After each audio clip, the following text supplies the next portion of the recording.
if you're watching this, you are probably exhausted mentally, physically, and emotionally. Don't worry, I'm going to paint you a picture on how to get out of this headspace, get out of burnout, as many of us would call it, in a way that's realistic and not overwhelming for you.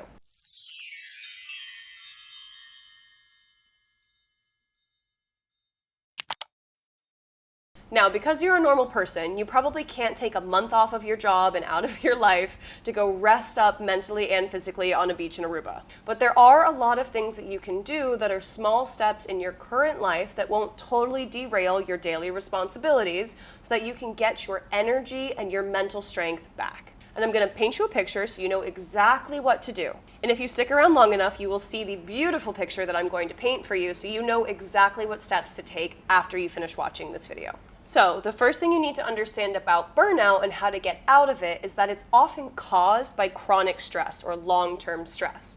And the reason I say something that sounds very obvious, which is you're stressed and we need to make you less stressed, is that when people try to fix their burnout, they do it wrong when they approach their stress. When you get stressed out, there is a physiological response that happens in your body, which means chemicals are released, your organ systems function differently to accommodate to that stress. When we have something that stresses us out, like an issue at work or a really overwhelming week or a fight with our partner, we often focus on getting rid of the stressor instead of the stress. So the stressor is the thing that's stressing you out. It is that task at work that you can't get through, or that fight with your partner, that issue that needs to be resolved. And that's great. It's important to address the stressor, but you also need to address the stress, which is that physiological response happening in your body. It's the cortisol, the adrenaline, the tightening of your shoulders, it's everything in your physical body. When we don't get rid of the stress, it builds up over time and we get burnt out. Now, the process of releasing that stress is called completing your stress response cycle. It is a physiological shift, not a mental decision to not be stressed anymore. I can't stress that enough. Therefore, there are certain things you need to do, not just stop thinking about the stress or even just have like a little meditation to get rid of it. And you also need to do something different than trying to get rid of the stressor. So trying to get rid of the thing that is in your way or causing you the stress will not get rid of the stress itself in your body. If you are not in the habit of completing your stress response cycle, these incompleted cycles have been building up for months, maybe even years, and they are all in your body, still existing, still working against you. And this is where the burnout comes from. The reason that so many of us become burnt out is that, especially for women, we are taught that completing your stress response cycle is either impolite or weak. And I'm going to talk about what that looks like when we talk about how to complete your stress response cycle, and I paint my little picture for you. But I want you to remember that. We so often put other people's needs above our own because we feel that it is impolite or weak to need help or to put ourselves first. I hear this so often from my clients as well, and there was one conversation in my Balance Baddies Club, which was my online community where women come together and just find their best health, their highest confidence, and connect with each other, where one of the baddies in our club made a comment about how she joined the club because she realized that she always put other people above herself. She always put other people's needs above her own, and therefore she was frequently burnt out and exhausted.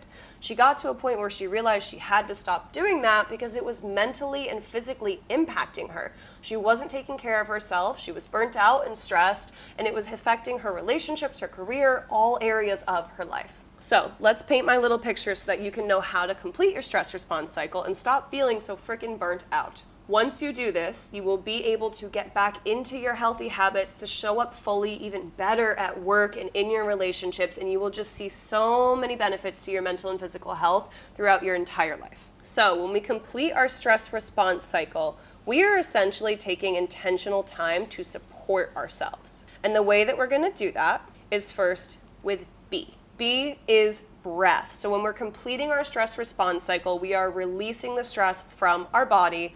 We can return to our breath. The reason that this works is because you are showing your body that you are safe, that you are able to slow down and be calm. When we are stressed, we are essentially in a fight or flight response, and you don't have time to do a little meditation and breathe slow. Your breathing gets faster, especially if you're someone with anxiety. You'll notice that your breathing can get really short when you're anxious. So B is breath. Come back to your breath and start completing your stress response cycle By slowing down your breathing. Now, the second way that we support ourselves when we're starting to feel burnt out or we're deep in the burnout and we complete our stress response cycle is with E, emotion. Again, when you're in fight or flight, you're focused on fighting or flighting. You don't have time to cry or laugh or feel and take an inventory and say, how am I feeling about this? You're in that fight or flight. So the way that you get yourself out of that fight or flight, you start to complete your stress response cycle, is to connect to your emotions. Laughing and crying are the two best ways to do this. This is why it feels so good when you have a belly laugh or when you just cry it out after a long day. But you need to release these emotions, both because it's good for our brains, but because it's good for your physiological body to remind yourself, hey, I'm safe, I can slow down and feel. This is why I watch like military homecomings and Hope Corps videos on TikTok, because they really just get it flowing and I can make myself cry and I always feel better after. If I need to laugh, I've got plenty of videos on YouTube that I can make myself look at and look at all the memes and laugh it out. But either way, connecting to your emotions allows you to feel safe, therefore complete your stress response cycle and lessen the feelings of emotional and physical exhaustion that contribute to this burnout. The third way we support ourselves and get ourselves out of the burnout is affection, A. Affection can come in a lot of forms. You can give it to yourself or somebody else can give it to you. It can be as simple as going to a coffee shop and having a positive social interaction with the cashier, giving them a compliment or having them smile at you. It can be so little like that, but you need to seek out those positive social interactions when you know that you're emotionally exhausted, when you know that you're having a bad day, when you know that you need to get rid of some stress. It can also be a loving, safe hug or kiss from a partner or from a friend or from anybody that you feel comfortable and safe with. When you are in fight or flight, you don't have time or capacity to slow down and give your loved ones a nice little hug or a phone call and tell them that you love them. But when you are safe, when you have time, when you're not running away from that lion or bear that was chasing you, you have time for affection. Affection reminds us, I am safe, I am okay, and it starts to complete that stress response cycle and make you feel safe again. Now, last but not least, when we are supporting ourselves and we are getting out of the burnout and the stress, is M, which is movement. Movement is one of those things that we are always told is good for stress, but let me tell you why, because I don't know about you. Whenever someone tells me, oh, you're stressed, go work out, it just makes me angry and it's the last thing I want to do. But when you understand why movement is so good for you, it feels more like an intentional decision and it can help give you the motivation to go move your body. Now, the other disclaimer I'll make with this is that it's not just high intensity workouts that will release stress. Any sort of movement, such as a light walk or even just stretching, even just tensing up your muscles and releasing them again, can help you release stress and therefore feel less burnt out. And the reason for this is that it is literally checking in with your physical body and reminding yourself, okay, everything's still there, everything still works, and I am okay. So much of this process is just reminding yourself that you are safe, that you are okay, and that you can slow down, take a breath, feel your emotions, receive some affection, and move your body. Do you like that it's beam because we're supporting ourselves, like a nice little beam in my ceiling here? Supporting yourself is essential for having stable mental health, for releasing yourself from burnout. So be your own little beam in your day today. Support yourself with breath, emotional connection, affection, and movement. You don't have to use all aspects of beam every day in order to release the stress and get out of this burnout funk, because there are different things that are going to be better for you on different days. Some days you're going to really need that belly laugh. Other days you're going to want to move your body, but there's going to be a lot of days where you don't want to do that either.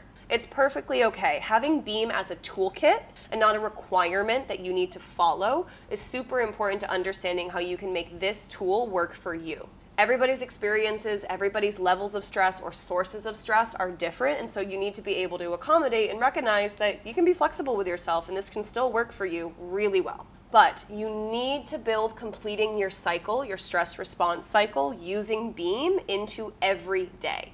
Even if you use different aspects of beam every day, the way that you're going to get out of this burnout funk long term and not fall back into it later is to practice completing your cycle every day. It doesn't have to take time. It can just be a few deep breaths. It can just be a hug after a long day, but having the intentionality behind these actions is going to help you so much to release stress on a regular basis so that the stress doesn't build up over time, run you down, and make you feel so burnt out. Your body will tell you when your stress response cycle is complete. At the beginning, it might be hard to hear, but as you practice this more and more, you will notice differences in your mindset, in your headspace, in your sleep, in your work productivity, in your excitement to go to work in the morning if that's something you've lost touch with. You will notice it come back more and more over time. And as you free up so much headspace and therefore so much physical energy too, because you're not as stressed, you're not burnt out anymore, this is when you slowly start reintroducing your healthy habits, the things that you want to do like social time or job searching back into your life. Stress is not a negative thing. Being stuck in it is. And true wellness is a state of action and intention and taking small steps each day to take good care of yourself. So if that sounds like your kind of thing, if that sounds like what you're trying to move towards or get back into with your physical health, with your body image, with your mental stability, this is the kind of work that I do with my online community, Balanced Baddies Club. It is a club of women where we come together and we support each other. We share information, we show up and share our wins each day. We hold each other accountable through our accountability partner system.